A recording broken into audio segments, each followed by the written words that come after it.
General बजेटवर उद्योग क्षेत्रातनं संमिश्र प्रतिक्रिया उमटतायत। बांधकाम उद्योजक निरंजन हिरानंदानी यांनीही बजेटचं स्वागत केलंय, मात्र हाऊसिंगसाठी अधिक करायला हवं होतं असंही त्यांनी नमूद केलं। त्यांच्याशी बातचीत केली आमचे प्रतिनिधी देवेंद्र कुल्हटकर यांनी।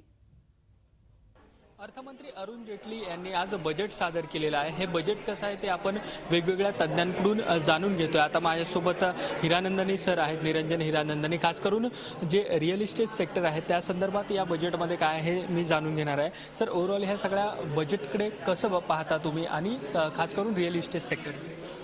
बजेट तर छान बनवले। त्यांची एक आयडिया होती की पेन्शन फंड, सोशल सिक्युरिटी, आम आदमीचे मेडिकल बेनिफिट्स त्यांना काय वाढवून घेऊ आणि ते डायरेक्शनमध्ये छान काम करून घेतले। एक जीएसटीची अनाउन्समेंट केलेली आहे की एप्रिल 2016 त्यामध्ये फायदा होईल। आम जनतासाठी डिडक्शन्स वगैरे वगैरे दिलेले आहेत, तर ते बेनिफिट सगळे आम जनताला मिळेल। हाऊसिंगमध्ये एक गॅप राहिले।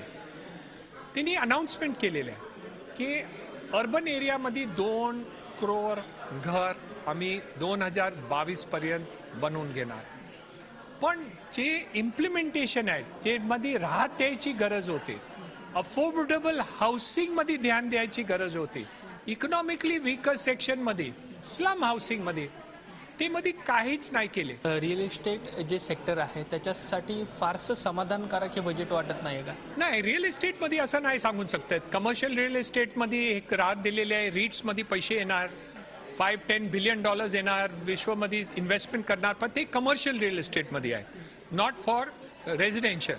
आणि माझा हिसाबसून ओव्हरऑल रिअल इस्टेट बेनिफिट झालेले आहे, पण residential housing, economically weaker section, affordable housing, slum housing मध्ये काहीच नाही। त्याच्यासाठी मला त्रास आहे। त्या सगळ्या बजेटला आपण कसं रेट कराल? 10 पैकी जर गुण द्यायचे असेल तर किती गुण द्याल?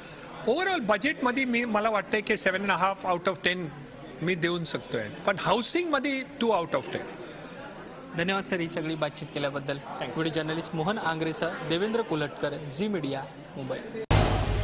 झी 24 तास रहा एक पाऊल पुढे।